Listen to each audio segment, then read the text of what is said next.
Hello students, இன்னைக்கு நம்ம 10th maths relations and functions ஓட exercise 1.1 அதில் 5th sum பார்க்க போகிறோம். question எல்லாம் கவனிங்க. உங்களுக்கு set A, B, C, D கொடுத்துருக்காங்க. உங்களை A intersection C cross B intersection D அது வந்து equal to A cross B intersection C cross Dக்கு ஈக்குவலாக இருக்கா இல்லையா, இது வந்து ஈக்குவல்னு கொடுத்துருக்காங்க, இது ட்ரூவா இல்லையா அப்படின்னு நம்மளை வெரிஃபை பண்ண சொல்கிறாங்க. ஓகேவா? அதுக்கு நீங்கள் ஃபஸ்ட்டு எல்ஹெச்எஸ் தனியாக கண்டுபிடிச்சிட்டு ஆர்ஹெச்எஸ் தனியாக கண்டுபிடிச்சிட்டு ரெண்டு செட்டு ஈக்குவலாக இருக்கான்னு செக் பண்ணால் போதும். சொல்யூஷன் பார்க்கலாமா? எல்ஹெச்எஸ் என்ன உங்களுக்கு? A intersection C cross B intersection D. இப்போ ஃபஸ்ட்டு நீங்கள் ஏவும் இன்டர்செக்ஷன் சி கண்டுபிடிக்கணும். ஸோ ஏ இன்டர்செக்ஷன் சி கண்டுபிடிக்கணும். செட் ஏவையும் சியையும் கம்பேர் பண்ணுங்கள். எது காமனாக இருக்கோ அதை மட்டும் எடுத்து எழுதுங்க. செட் ஏல 1 இருக்குது ஆனால் சியில் இல்லை, 2 இருக்குது சியில் இல்லை, 3 இருக்குது சியில் இருக்குது. ஸோ 3 தான் காமன் எலிமெண்ட். 4 சியில் இருக்க 4 வந்து ஏல இல்லை. ஸோ உங்களுக்கு A intersection C is 3. A intersection C வந்து உங்களுக்கு 3 மட்டும்தான். அடுத்தது பி இன்டர்செக்ஷன் டி கண்டுபிடிக்கணும். பியையும் டியையும் கம்பேர் பண்ணுங்கள். பியும் டியும் கம்பேர் பண்ணி எது ஈக்குவலாக இருக்குது, காமன் எலமெண்ட்டாக இருக்குதுன்னு பாருங்கள். ஸோ பியில் 2 இருக்குது, டியில் இல்லை. 3 இங்கேயே இருக்குது, இங்கேயும் இருக்குது. 5 இங்கேயே இருக்குது, இங்கேயே இருக்குது. 1 வந்து டியில் இருக்குது, பியில் இல்லை. ஸோ காமன் எலமெண்ட்டு 3யும் 5 தான். அப்போ பி இன்டர்செக்ஷன் 3,5. That's all. இப்போது என்ன பண்ண சொல்லியிருக்காங்க? ஏ இன்டர்செக்ஷன் சியையும் பி இன்டர்செக்ஷன் டியையும் கார்ட்டீசியன் ப்ராடக்ட் பண்ண சொல்லியிருக்காங்க. ஸோ ரெண்டுத்துக்கும் கார்ட்டீசியன் ப்ராடக்ட் போடணுன்னா A intersection C cross B intersection D போட்டுட்டு, நமக்கு தெரியல கார்ட்டீசியன் ப்ராடக்ட்னால் என்ன பண்ணணும்? ஃபஸ்ட்டு செட்டில் இருக்கக்கூடிய எலிமெண்ட் எடுத்து செகண்ட் செட்டில் இருக்கக்கூடிய எல்லா எலிமெண்ட்டோடையும் ஆர்டர்டு பேராக எழுதணும். ஸோ ஃபஸ்ட் செட்டில் 3 மட்டும்தான் இருக்குது. 3 இப்போ ரெண்டுத்துக்கூடையும் சேர்த்து எழுதணும்னா 3,3 3,5. அவ்வளோதான். நம்ம எல்ஹெச்எஸ் கண்டுபிடிச்சிட்டோம். இதே ஈக்குவேஷன் 1ன்னு வச்சுக்கோங்க. அடுத்து ஆர்ஹெச்எஸ்க்கு போங்க. ஆர்ஹெச்எஸ் என்ன கண்டுபிடிக்க சொல்லியிருக்காங்க? A cross B intersection C cross D. First A cross B கண்டுபிடிக்கணும். இப்போ ஏ கிராஸ் பி கண்டுபிடிக்கிறது உங்களுக்கு செட் ஏ 1 2 3 எழுதிக்கோங்க, அப்போ தான் ஈஸியாக இருக்கும்.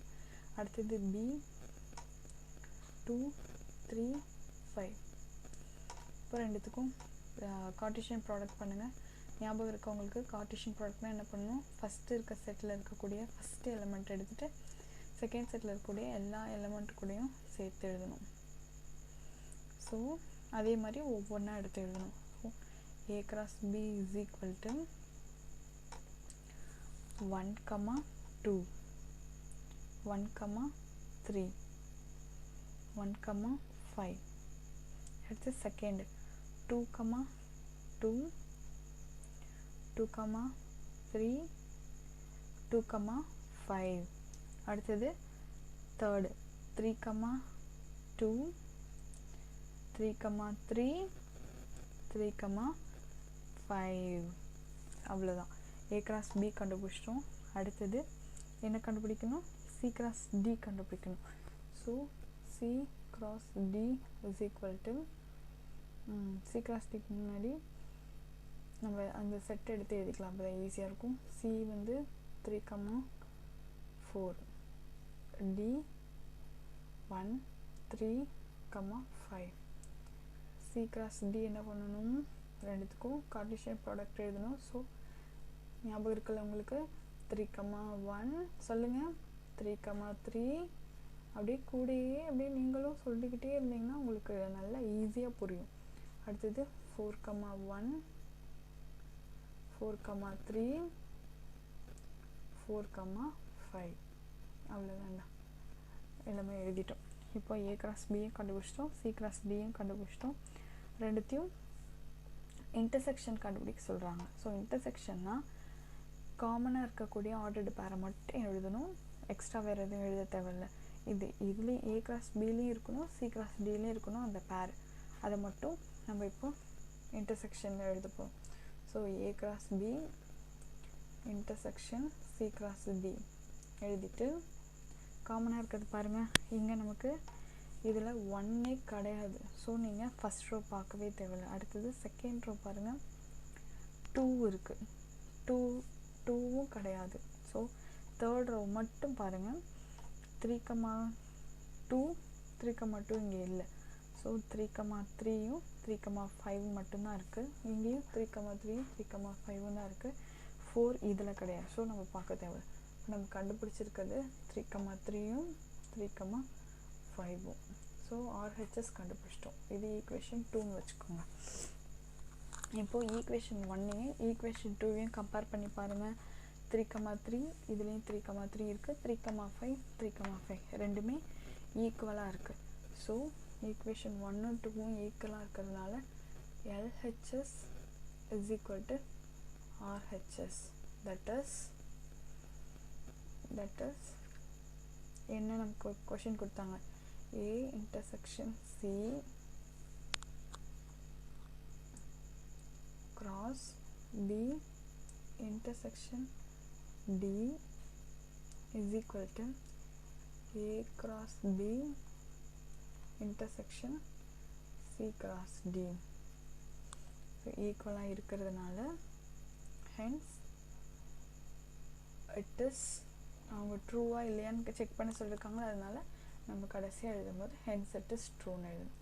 அவ்வளோதாண்டா. புரிஞ்சுதா உங்களுக்கு? நமக்கு இன்டர்செக்ஷன்னா என்னன்னு நான் திரும்ப ஒரு தடவை ரீகால் பண்ணுறேன். இன்டர்செக்ஷன்னா என்னன்னு தெரியும், கார்ட்டீசியன் ப்ராடக்ட்னா என்ன பண்ணணும்னு தெரியும். இன்டர்செக்ஷன் என்ன பண்ணணும், காமனாக இருக்கிறது எழுதணும். கார்ட்டீசியன் ப்ராடக்ட்னா இப்போ 2 செட்டு இருக்கும். அந்த 2 செட்டில் ஃபஸ்ட்டு செட்டில் இருக்கக்கூடிய ஃபஸ்ட்டு எலிமெண்ட் எடுத்து செகண்ட் செட்டில் இருக்கக்கூடிய எல்லா எலிமெண்ட்டோடையும் ஆர்டர் பேராக எழுதணும். ஓகேவா? அப்போது ஃபஸ்ட்டு A cross Cக்கு இன்டர்செக்ஷன் போடுங்க, இன்டர்செக்ஷனாக காமனாக இருக்கிறது எழுதுங்க. B cross Dக்கு இன்டர்செக்ஷன் கண்டுபிடிங்க. அடுத்து ரெண்டுத்தையும் சேர்த்து கார்ட்டீசியன் ப்ராடக்ட் பண்ணுங்கள். அடுத்தது அது LHS கண்டுபிடிச்சிட்டோம். ஸோ ஈக்குவேஷன் 1ன்னு வச்சுக்கோங்க. அடுத்து RHSல A cross Bயும் C cross Dயும் கண்டுபிடிச்சி அதுக்கு இன்டர்செக்ஷன் போடணும். அப்போது Aவுக்கும் Bயுக்கும் கார்ட்டீசியன் ப்ராடக்ட் கண்டுபிடிங்க.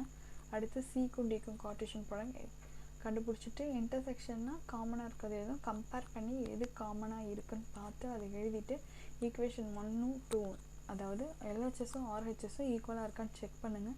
ஈக்குவலாக இருந்துச்சுன்னா இட் இஸ் ட்ரூன்னு எழுதுங்க. ஈக்குவலாக இருந்தால் it is not a true அப்படின்னு எழுதிட்டு சம்மு முடிச்சிடலாம்.